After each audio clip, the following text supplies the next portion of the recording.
Hey there, Beverly. Welcome to the B4 Pod, the podcast where we talk all things Beverly, from the birth of the Navy to the meeting behind Garden City to why we love tiny rotaries. We're going to get into all of it right here. I'm your host, Lindsay Barth, and if you love Beverly as much as I do, you are in the right place. As we gear up for Beverly's 400th anniversary in 2026, we'll be using this podcast to bring you behind the scenes with the folks who are making this celebration one for the books. You can expect interviews with local legends, deep dives into Beverly's past, and a whole lot of community spirit and probably some chaos. In fact, some of the chaos is currently sitting right next to me. Please welcome my co-host, not Todd. I did bring my 12-pound Chihuahua here today, and so she will be maybe on video, definitely not on audio. She's very quiet. But here we are also with Todd Rotondo. Hello, Lindsay. I'm glad I wasn't Captain Chaos. Well, yet to be determined. True. So we're kicking off our first episode with you, Todd. You are our city councilor, restaurant owner, community leader, maybe most impressively, willingly signing up to help plan a year-long celebration in our city. Tell us a little bit about how, well, first of all, let's back up a little. Tell me a little bit about how you got involved in so much in Beverly. I moved up here in 95. I was young. I had a business in Danvers, actually, but we opened the restaurant in Beverly in 98. I've always been community-oriented. Even from my high school days, I was just having this conversation. You see a picture, I'm in every club, and it's not just being it. I was the leader, I was the president. That's just my person. I like helping, I like being involved. Keeps me out of trouble sometimes. Fair enough. My interest became more around what my families were doing, whether it was my daughter, then it was being the PTO president, or it was then it became the civic association, and then city council. It was not something planned, but it did sort of become like the progression. Mm-hmm. But if there was something, I guess my biggest, and I won't call it a fault, but it's a weakness of mine, my kryptonite. You ask me to do something, I have a hard time saying no. So it's like the fawn saying sorry from Happy Days, and he can't say, well, that's me. I can't say no, which is not a bad thing, actually. I love what I do. I truly do. I'm not going to take on anything that I don't think I can give 110% of myself to. I don't need to put a title next to my name. I need to just get the job done. And fortunately, we have some great people in the city who are always willing to step up and help. So we have a great community.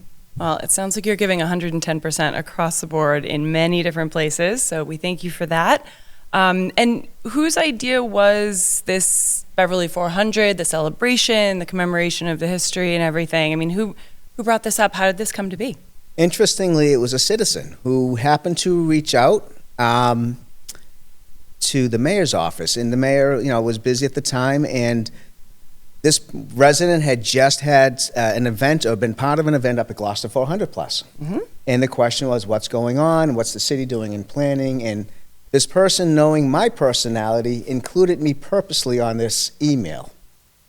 And at the time, it was an election year, and so she, anyways, it came through that way, and I sat there and I thought for a minute, and I'm like, I can go to the mayor and ask him, but I know he's got a lot, as we all do. The one thing I didn't have that he had an election to run for. I didn't have a primary. It was just an unopposed. I was going to be able to run my campaign simply in how I've always done it. But it said to myself, why do I need to have the city actually run it, right? I said, we in the city, every event that's planned in Beverly is done by a private organization. Arts Fest, Block Party is Beverly Main Street. If it's the homecoming doing the fireworks in Beverly, that's a private organization. The holiday parade, private organization. Mm-hmm. This is what makes Beverly a great, unique city, right? We have them. So to me, I said, look, I just did several 501c3s. I know a group of great people who would be willing to help to do it, and I think we can do it very effectively.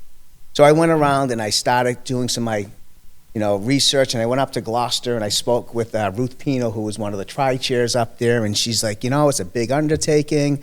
It's nice to see you doing this. And so we sat for several hours, and she was winding down her event as we were trying to ramp it up. And so she gave us a lot of guidance, and at that time I started identifying people in the community who would be great for this board. Now, mind you, we have no budget. We have no real, I have a vision. I have what I can see, but the one vision I have is really one vision. But I have people who I know I can rely on, depend on, to help to bring this great event. Year-long event. And it's how it was and how it started. And so I started reaching out to people, and these people are community activists or community people, business people. Some are elected officials, but they also have another task to it. Not just they're an elected official, but they're doers. Everyone on this board is doing, including yourself, Lindsay.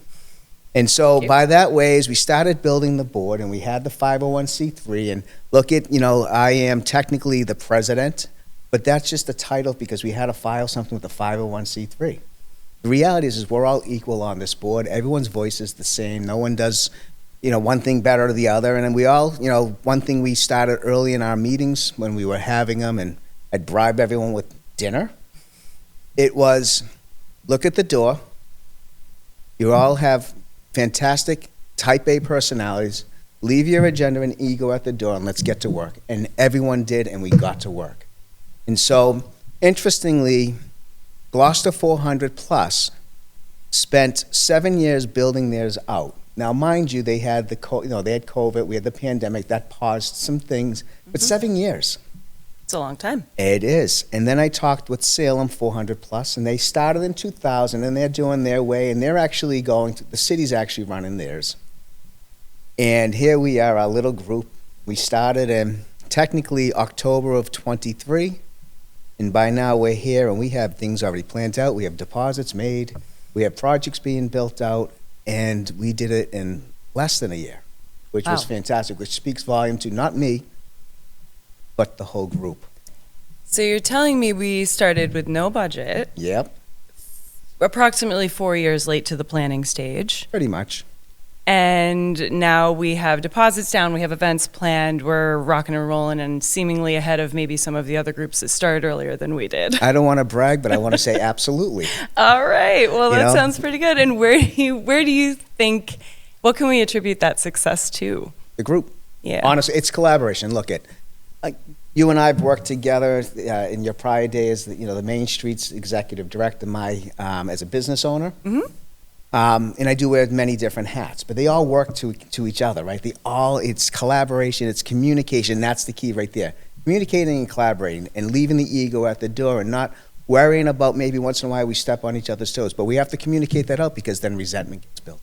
Mm-hmm. If I don't tell you why I'm angry with what you did to me, you're going to let that stew, you're going to create your own story, and eventually you're going to walk away from that group, and I can't have that. I need you. I need Medley Long, and I need Rob over there, and I need Jen Wallace, and the board that's on board, Julie De Silva, and everyone has a lane that they sit and drive in, and they bring their expertise to the table. Mind you, when we had no budget, I had a credit card. So let's not let my wife hear this. And it was my credit card at the beginning to get it, right? Mm-hmm, mm-hmm. And so that was the whole thing, it was my credit card, but it was also reaching out to Medley Long with his design, and I knew he would be willing to donate his services at the beginning. So I have to give credit where it's due, right? So Definitely. Recognizing he was willing to do that, he had already been working on the Beverly homecoming events, mm-hmm. and I talked with Medley and I talked with Julie De Silva. Julie De Silva has always been that right-hand person for me, and Betty Spack's the left hand and keeps me in my lane and keeps me organized to an extent. And so as we were building upon this board, I needed to make sure that people were willing to sacrifice a little of their own time or a lot of their own time, but some of the expertise. Like I said, my credit card, Medley's website, we get it up and building. So really all we need is your credit card and we can achieve a lot in this town. Yeah, there you go. That's the magic credit card, as one administrator used to say in the school department. Well, I love it. It sounds like we have a lot of people working on this, a lot of people from different areas of the city, and it sounds like it's all coming together pretty well. Now, I know that sort of seeing this all get formed at the beginning, there was a lot of discussion around what are we calling this celebration, what are we calling this nonprofit, and we settled on Beverly 400 Plus. Can you talk a little bit to the plus significance in the name? Absolutely. I am so glad you brought that up, Lindsay, because it was funny as that was one of our first meetings, and it was funny as we were presenting the 400 plus people. Why is he still saying plus? Why is he saying plus what? Plus what? And I was constantly getting questioned. Now, I'd love to take the full credit for this, but then I would be lying to you. it really did come out of a conversation with Ruth up in Gloucester. And, she helped guide me at the very early stages of the pitfalls they fell into, but especially what Plymouth did. So remember, Plymouth was the first town to be recognized in the 400th anniversary. Yes. Then it was Gloucester, and then we had Chelsea now, and Beverly and Salem's coming up, and will continue going forward. But one thing she said that was missed of not stated well was the plus, which is to recognize the indigenous people who did actually inhabit this land before the English settlers came here. We need to make sure we recognize that as part of our history. Absolutely. Now, mind you, how 1626 became our date, that's not you and I to worry about. That's the state decided that. It's on our sale, but nevertheless, we were part of Salem, and they've done a lot of great indigenous work, but we want to make sure we recognize it as well. We want to make sure we tell the story of the history of the indigenous people here as well. Now, mind you, we probably share that history together, but we want to hope to do events because that really is important, because they were here before the English settlers, and that's what the plus means. It really is to be inclusive and be recognizable. Sure. So the 400th marker is really just one measure of our history here, and there's certainly so many other pieces of history that we want to be able to celebrate and highlight throughout the next year. So yeah, that's great. Thank you for embellishing on that. Let's see. So I know we're very much still in the planning stages, but 2026 is coming up quickly. So I was wondering if maybe you could just give us a little bit of a sneak peek into what we might see in the year of 2026. Absolutely. So yes. So remember, we're doing building blocks. We spent last year kind of going through everything and looking at where we needed to raise funds. And, I want to kind of, plug, former Representative Paracella when we first, with the money piece. And we said, how are we going to raise funds? And simply stated, as I wrote a letter or an email to Representative Paracella and Senator Lovely, and I said, hey, look we have our 400th coming up. I heard Gloucester got an earmark. I heard Plymouth got an earmark. Well, Beverly needs an earmark. Would you be willing to give us, I asked for $100,000 and we got it. Excellent. Now, the kickback on that was the $100,000 that came in was reimbursable, which means is we needed to have money in the account to do it. Well, I didn't have that money in the account. And we can't put that on your credit card. No, I don't think my wife will allow that much. But nevertheless, we do have some sponsors that have been fantastic and stepped up. But what Representative Paracella, who now is, Your Honor, Paracella, he was able to split that earmark, which is very unique, and get us a $50,000 in advance, which we still don't have it yet because it's a state process, but it's coming. And then the other $50,000 will be there for us to be able to sort of bank it and withdraw on it and get reimbursed. And mind you, there's a lot of community members. There's the hospital and the Endicott College, and myself and Medley and Al Tempkins, some major sponsors that have already been that we're currently looking at as well to help us. So that's been able to at least start us getting into the real planning process, right? Because people want deposits. They want to know that these are right to go. So after we've gone back and forth several times on different events, so this year, after the introduction of the birthday cake, yes, which, by the way, I have to plug the birthday cake. Birthday cake had its unique story, again, from Ruth Pino. She goes, we have a cake. I said, okay, and this was back when we were just literally building this organization up. It was October, maybe November, and she said, would you be interested? So I sent out, at the time it was a smaller group because the board hadn't officially been formed yet, and I said, what do you think? And I got some pushback from some, and some said, okay, and I said, you know what? I'm doing it. I don't want Salem to get our cake. And so I called Ruth and said, I'm taking it. And so I called up to Disco's Towing and asked if they would consider hauling this 13-foot high cake, 13 wide, whatever, odd shape. I was going to say, we should maybe clarify what this cake is. This cake is for pretty folks large. that somehow missed the holiday parade and the unveiling of the cake. Maybe let's describe this cake, shall we? It is 13 feet high. It's 3 layers. It is a circumference of roughly, if you were to go wide to wide, I'd say about 14 feet, and it's on a trailer. It's self-trailer. You have to attach it to a truck. And when we got it, it was at the end stage of Gloucester 400. So if you saw it up in Gloucester's Rotary, you've seen it. Mm-hmm. But when we got it, we basically decided, how do we want to do this as a group? And we said, do we want to do a wrap, or do we want to make it a piece of art? And this was our first installation of art.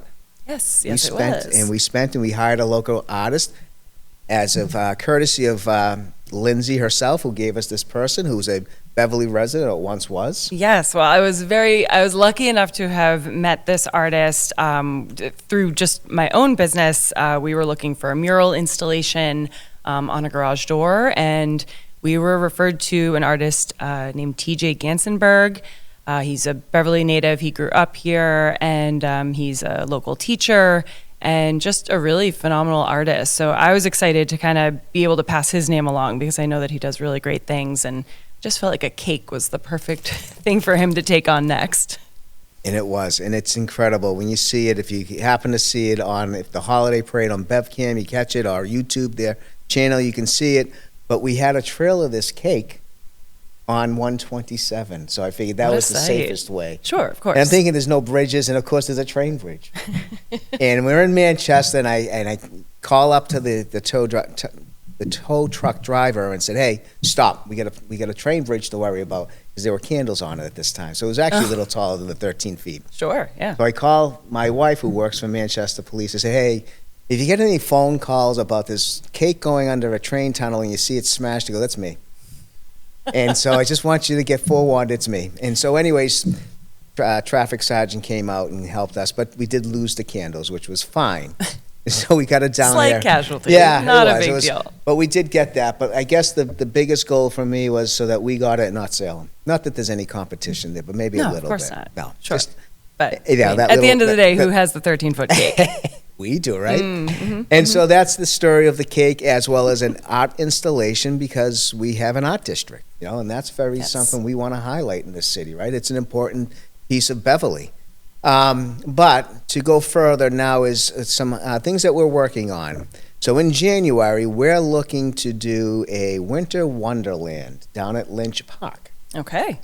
And that will include an earlier day of family events, and what we're looking to hope to do. And again, we are sort of in the planning phase. We have it planned out, but it's always to go through the regulatory hoops and making sure the insurances, but the actual event has been planned. We're looking to do a synthetic rink and synthetic curling and a 30-foot alpine slide, and there's age-appropriate games, and there's snowball targets to throw at, and there's going to be a big moon bounce. But the snowman's about 30 feet tall. Oh my gosh. Okay. Yes. So great family event. Absolutely. And maybe something we haven't seen here in Beverly. I can't recall any sort of winter festival of this scope. So that's exciting. It's different. And that's what we're trying to do, is a little different. Moving forward, we're looking to do some, do you want to go through the whole calendar, or you just want to go highlights? Give us a little sneak peek. What are some of the most exciting events, do you think? All right. So that's one of them. The one that I'm excited about, and it's just me, and I'm happy to say it's been a great collaboration, is we're going to be bringing the Vietnam Veterans Wall, which is going to come in on July 30th. It's going to convoy in. And Endicott College has been a great community partner. Not only did they contribute and donate money to the organization, but they asked us if they could host it on their property. Wow. Which will save us a lot of soft costs of security and things like that. Sure. And the idea is to keep that open 24 hours for 3 days, so that veterans all over the place, it's not just Beverly, this is a regional thing. We're going to really play it up hard. And, for them to really offer that to us, and we'll create events around it as well. But that's the kickoff of homecoming. And the significance of homecoming is the welcoming back of the veterans. That was why it was created. So there's the historic significance of it. Great, okay. And this is a piece of the wall, or is this the whole wall? 80% replica of the whole wall that's down in Washington, D.C. Okay, so a big installation. Oh, yeah, it's 300 feet long. Wow. So we definitely need the space. We need, and we looked around maybe at, originally we had looked at Lynch Park and the high school, but fortunately Endicott decided they wanted to bring it on. They actually said to us, look, you could tell us to pound sand, but we would really like to, I'm like, it's a no-brainer for us. Why would we not want you guys to host it? Perfect partner. There we go. It is. It's and they've been great partners as the hospital has as well.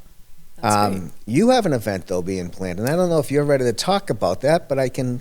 We can talk a little bit about that. I'd like to hear about that. I'm letting you plan your event, so I know. I get your credit card number and I just run with it. That's right. As long as the wife doesn't find out, we're good. So I've had the pleasure of working with our arts committee. So I guess we can higher level the entire nonprofit. We have 5 committees, would you say? I think that's about right. I think we keep adding a committee here and there. But at the current time, maybe 5, maybe less, maybe more. But I've been working with the Arts Committee. It's made up of some really, really fantastic doers. I mean, these are Beverly business owners, Beverly locals, folks that just really want to get involved.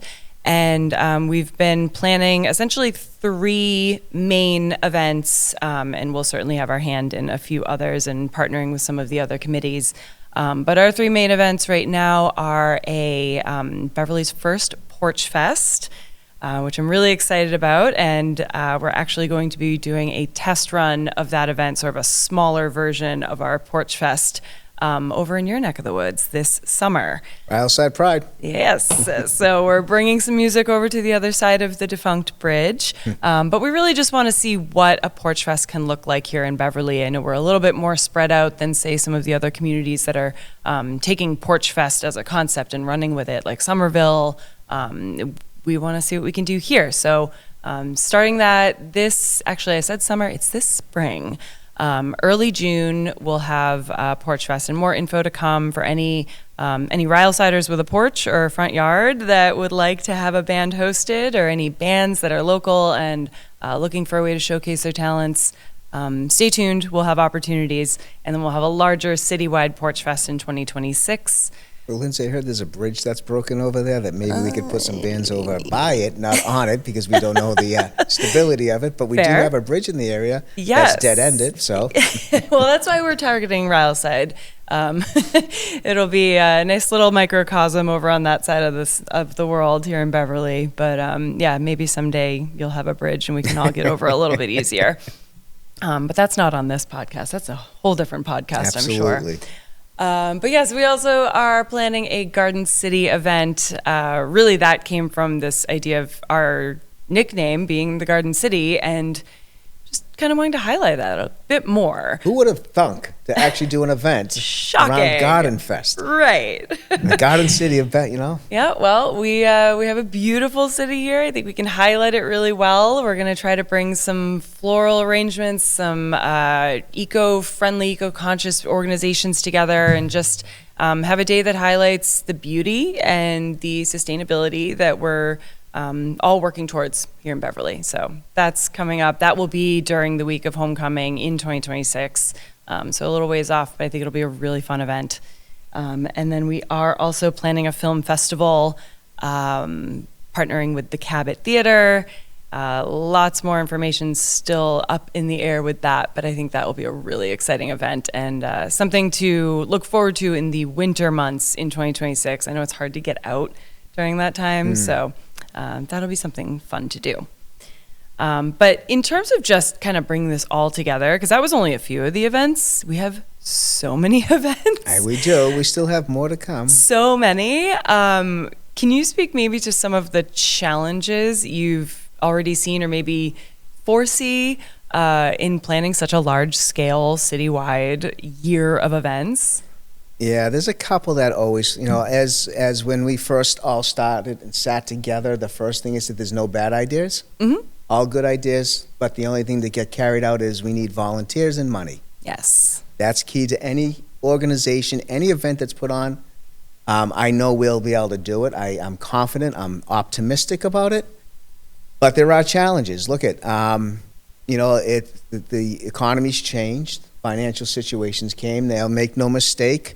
When we were building out a budget, some of those numbers may have had shifted because Representative Parazella is no longer a rep. So our second phase of asking for additional earmarked money is not going to happen this year. Doesn't mean that maybe next year we could do it. We also know, and, I guess taking my counselor's hat and knowing where the economy is and seeing the budgets and stuff like that, we know that the city's going to commit some money to us. We don't know what the amount is. We got one number, but we have to be very conservative, knowing that it may come down on us.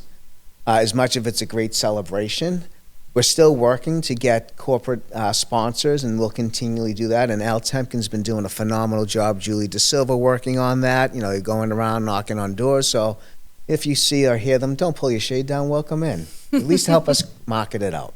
Love that. And so those are the bigger things that we have to be very, very, very cautious about. We built a conservative budget, put a little cushion in, but I need to kind of highlight this because I take pride in our committee that others have not done yet.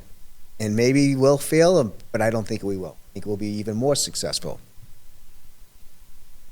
I don't know how Plymouth ran theirs organizational-wise, but I can tell you that Gloucester 400 hired professional staff, executive director, and I believe it was either $325,000 or $375,000 they spent for just staff. Wow. Our budget's $500,000, and that's all events. That's including our insurances and stuff like that, right? Mm-hmm. The CPC, the CPA, and all that stuff. I believe Salem, as they're taking it as their own to build it out, they hired a coordinator for Beverly 400, and she's been fantastic. I'm sorry, Salem 400. But that's a staff member for the city who gets health benefits. So let's call it $100,000 per year. Right. Beverly's staff is getting paid. I give sandwiches once in a while. Al will get pizzas. We'll get some food from Super Sub. I can attest. It's been a wonderful once-a-month dinner. So we bribe with food. It's been working. Endicott's going to provide us with lunch tomorrow. Love that. But nevertheless, we're fortunate that the energy that we have with our own board has allowed us to really go forward, get things done quickly. And we really are that city. It's that I always say is we're the little engine that can, right? And that's how we are. We're the little group that can. We are, with little means of money, getting things done. We're raising funds, and we're not spending it on administrative costs. And I'm sorry to say is I can give you a 5% raising your board member this year, but oh, thank you so much. See, look at is that like 1/5 of a sandwich? Yeah, there you go. And so again, it's the challenge is those will be our two biggest challenges. We need to make sure during this year that we do a lot of community outreach, whether it's at the farmers market or the arts fest or the block party or even down at the homecoming and harbor fest and stuff like that. We need to let people know who we are. Not everyone knows that we're celebrating it next year, and because we're still building it out in the building blocks. But we have Betty Spack with the marketing and merchandising. That's what she does for a living. Mm-hmm. So she's able to help us get things at an inexpensive cost, which again, that's what we're at, right? That's the business in me. I think that's in the business acumen of some of our other board members is to realize that we have a tight budget and we want to spend it on the events. We don't want to spend it on salaries. But there may come a point that we have to pay for some consulting. We also want to make sure, from a historic standpoint, we want to make sure that if we're going to Historic Beverly to get consulting and information, they need to be compensated. If we want to make sure we do the indigenous events right, we need to make sure we compensate for that. So we can't be naive to think that we won't have some expenses. That will be professionally done, but as of right now, we're really trying to keep a tight handle on the budget. Sure, and it sounds like every dollar really is going directly back into an event or a commemoration or some way to highlight Beverly's history. So if folks did want to contribute, whether it's a business or a personal donation, how can people do that? So you can go on the website, www.beverly, Beverly, numbers 400.org. Perfect. And that right there will allow you to donate, as well as it will give you information if you're not comfortable doing online, but you can mail a check, our P.O. Box 3060, Beverly, Mass. You can mail the check to us there. That will be very helpful for us. I mean, again, it really is. We've been very fortunate right now with getting some good corporate sponsors, as well as some of the board members contributing. And the earmark hasn't come in yet, but we're hoping for that to come in soon because we really want to start putting more deposits on these events because no one will commit until we commit. Makes sense to me. Now, it looks, a lot of the celebrations we're planning, what all this money is going towards is really just commemoration of the history of our city. Is there a particular part of Beverly's history or lore or anything that stands out to you? Do you have a favorite historical figure? I do. I want to say, and Marblehead can, we're here first. I'm sorry. Elaborate on that. Elaborate on that. Look, you know the battle between the birthplace of the American Navy or Washington's naval base and what we have at the foot of our bridge in Beverly. But the reality is, I want to say we have the birthplace of the American Navy. I'm going to take credit for that, or we're going to take credit for that. I love this. And so what we're going to do, now mind you, to be accurate historically, the battle happened this year, and meaning is the 250th anniversary is this year. It happened in 1775 in October, I think 11th or 12th. Don't have me exactly on the exact date, but it is in history. Anyways, since we're not celebrating or commemorating our anniversary this year, next year we will be doing a reenactment battle off the shores of Independence Park, which right here in our backyard, which is where the battle actually happened. Not that it was a significant changing battle of the American Revolutionary War, but it was significant because it was the first time that there was a partnership of American or colony assets that were what we call now the American Navy, right? Mm-hmm. And that battle happened off the shores of Independence Park. You know, the Hannah got beached because of sandbars, and they were managed to save the cannons and bring them ashore, and the Nautilus was out in the sea, and it was repurposed. And there's a whole history, and we'll get into that next year. But the other piece of that is, so that's the seaside, and we'll be working with some consultants on that, and we'll take 3 boats. 2 of them will be, one will be the replica, will be what will be standing in for the now playing as the Nautilus and now playing as the Hannah, and another boat will be a spectator's boat, which we'll have outside. So we're working with Harold Burnham from Essex, and he's got the land in the Ardell, and there's Mike from the Fame, and we're working with them, and Beverly Harbor Management's involved. And if you can see, there's a lot of partnerships here. Many hands make light work. Yes. So we spread it out so that we don't burn all of our board members out either. We still got another year and a half to go for these projects. That's right.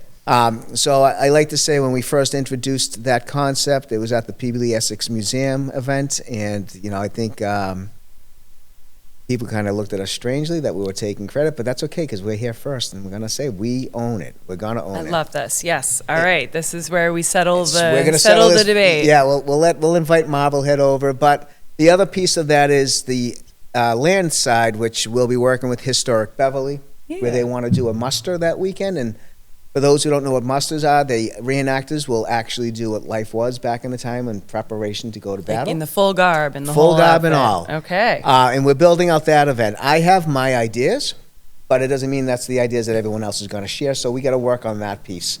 And I've shared that with the Historic Beverly, and Jen Wallace, that's her committee, and she's working on that, as well as the Independence Park project, the legacy project for that. And so she's doing that, and she's got the Stories project that she's working on as well. That will allow people to submit their stories, however young and old, future then. And she's building that out right now as we speak. So I can't give too much more information because that's her gig. Sure. And I'm not micromanaging her, so she's going to come to us with more information. But that should be up and running soon. She does have a timeline, and that will be also. So we need people to make sure that they follow the webpage, see all our updates as they come up. And that way, as they start populating up the calendar, as well as how can you be involved, or submitting a story, or just simply want to just say hi to us or give us some money. Yeah, I love That's that. going to be very key. Beverly400.org. All right. So the Beverly Stories sounds really exciting, and I'm sure I'll probably have Jen come on and tell us a little bit more about that as we move forward. But for now, I think maybe should people just be getting their Beverly Stories fresh in their minds, getting ready to retell some interesting tales? Absolutely. I mean, I don't see why not. I mean, think about it. It's going to be coming your way. And, again, it's because I don't know how it's being built out, and what her vision is. But we'll hear about it soon enough. And Very once exciting. It's there, she's going to run with it. I have great faith in Jen as I do with the whole board. I mean, look, the reality is, and I can't keep saying it enough, it's the board that's doing the work. I'm just that pretty face. Yeah, you're the guy with the credit card, pretty face. I have a great face for radio. Well, thankfully, this is a podcast. Exactly. Excellent. Well, I'm going to jump back to some of the other hats you wear in this community. You are a city councilor for Ward 1, also known as the Ryleside neighborhood. Talk to me about Ryleside. What makes it so unique? Ryleside is a true neighborhood community. It really is. It's a close-knit Ryleside pride, neighbors helping neighbors. You know, the Ryleside Civic Association is very engaged at the, bonfires and the parade, and we do the Easter egg hunt at Aubert Park. I've had the pleasure of being involved with that for almost 30 years. I was a president for several years on that until becoming a city councilor. But I stay involved. I asked them not to take the chair away from the table because I still love being involved and helping out and giving guidance, whether they want it sometimes. I tell them also, walk away, but I'm there to help them. I want to make sure that they know they've always got a person that's going to be able to help them if they want it. Great. And any fun Ryleside trivia you'd like to share? If you didn't know, Reuben Kennison, who actually their homestead or farm was on Cressy Street, which is that odd street that's between Bridge and Elliott Street that comes in an angle, and you see that little pole there with the handicap ramp. But that was actually, he was one of the colonist soldiers who, I want to say Monotony, and if I'm saying it wrong, please excuse it, but he died in that battle. So that was someone that, in Ryleside, that was part of the Revolutionary War that has significance to Beverly, especially Ryleside. So that's something I don't think many people know. No, if you walk down Elliott Street, you can actually see a placket on the home, and I don't know if it's still the actual home. That would be better to ask Historic Beverly, which would have that information. All right, I will hold that question for Historic Beverly. There you go. Very nice. Excellent.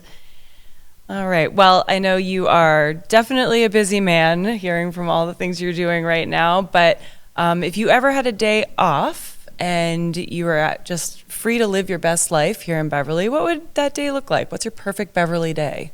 I got to say it easy, spending it with my wife.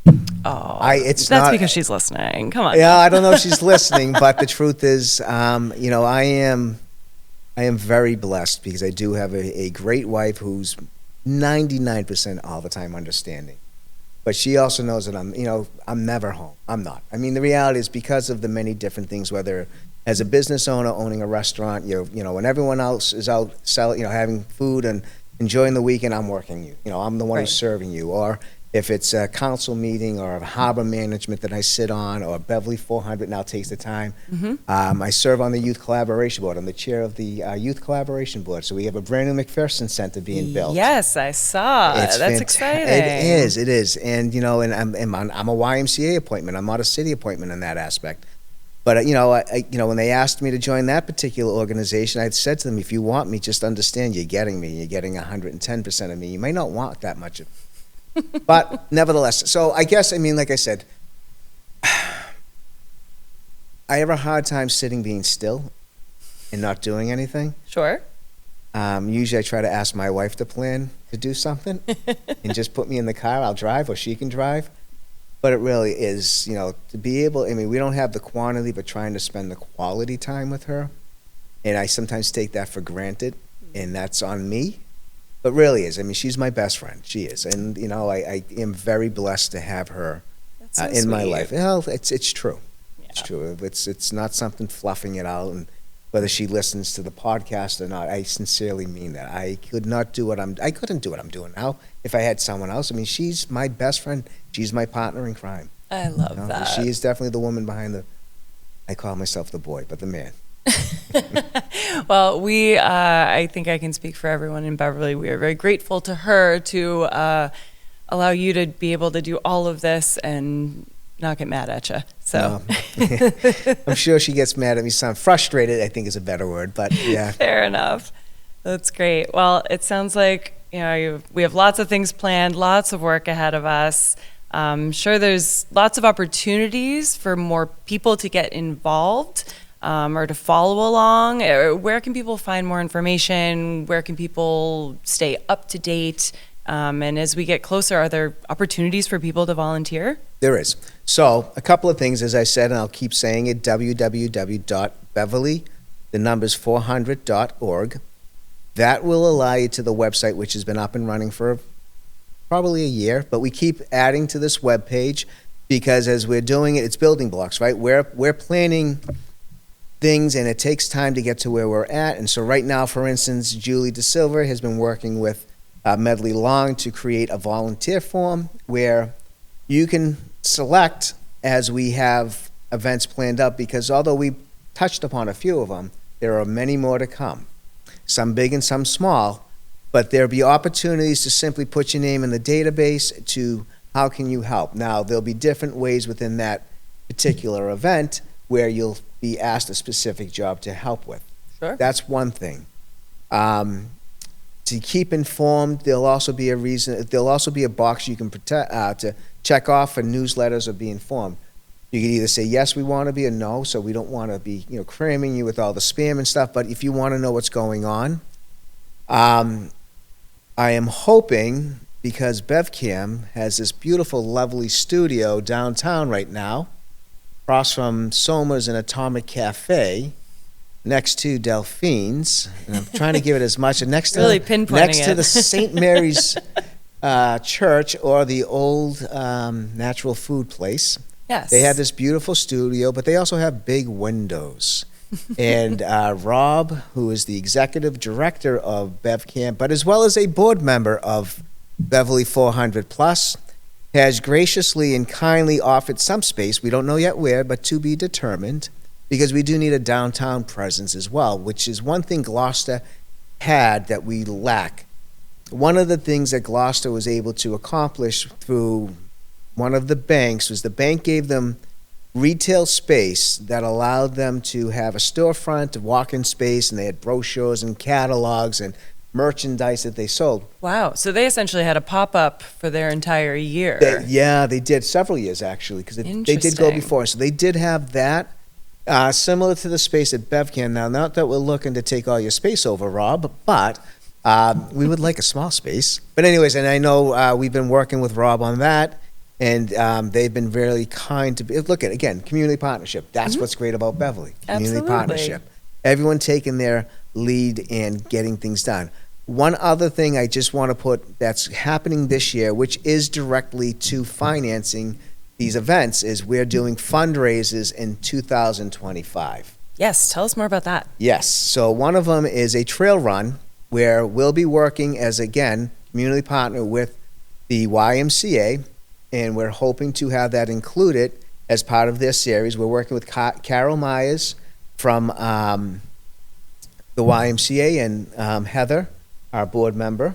I've been finally able to recruit her for something. Every time there's a new idea come up, I say, all right, Heather, sounds like this is a great opportunity for you to do. And her response is, but I'm working with Lindsay.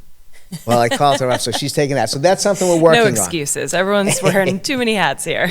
Absolutely. And, we're trying to build out, like maybe one of the entrance fees is $16.26 or $2,020, something to that extent to have some sort of significance, but a trail run. Sure. And then the other one is a golf outing at Beverly Golf and Tennis. Okay. Which that's going to be October 20th, which is a Monday. That we do have the date. Great. We have been very fortunate that Mayor Cahill gave us one of his dates that he's able to donate to a nonprofit organization. Okay. Which allows us to now really have full profitability, just simply even with just the entries, because we want to also, we'll be doing sponsorship holes, things of that nature. We're really going to try to not overburden our business community, because we know I'm a business owner, I get it. Every organization's trying to raise funds, and how many gift cards you give out. We're hoping to try to not do a overburden some of that, because we also don't want to cannibalize our own other nonprofits. We're gone in after next year. Right. We're going to dissolve. If there's money, we're going to designate it to some nonprofits that we've, prior spoke to. Hopefully these nonprofits will be more elevated and just a different transition piece. But we still need to raise funds. And so it's a balancing act. That is definitely a balancing act that we have to be mindful of. But again, the mayor has given us the golf date, so we'll be able to build that out. So look for Julie DeSilva. She's working in building her committee out with that. Arthur Athanas, who's on the Beverly Golf and Tennis Commission, but as well as the YMCA, and he does that for them. He's been working, giving us some suggestions. So those are 2 events that are being built out for fundraising events this year. Great. So people should keep an eye out for those events for this year. It's a good way to get involved, start to understand what we're doing for the upcoming year, and hopefully raise a little bit of money for us. Absolutely. Excellent. Great. Well, is there anything else you'd like to share today? I just, again, want to thank the board, who's been fantastic doing and getting these things of great events to Beverly. I really, really ask. Many hands make light work. We do need financial support. Every dollar, penny counts. It adds up. We will continually go out there soliciting, but I do. The 2 major things I hope to get out of this is that people recognize 3 things, I guess. 3 things is people recognize that we do have a commemoration celebration of 400 years next year, that we do need to raise funds to do these events, but we need volunteers to run these events, and those are really key for us. So if you have anything out of it, please go on the website at www.beverly400.org. Check it out. But thank you. Excellent. Well, thank you, Todd. Thanks for giving us some of your time. I know you're a busy man. I appreciate it. Thank you for having me, Lindsay. And Rob, thank you over there. Yeah, thanks, Rob. So this has been our first episode of the B4 Pod. Love the name. Yes, we came up with it literally 5 minutes before we started. So we're going to workshop that, but that's what we're sticking with for now. I'll be here. Whoop, there goes Luby.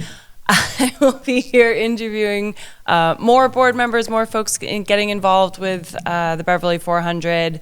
We'll be sharing more information throughout the year. So stay tuned and go Bev.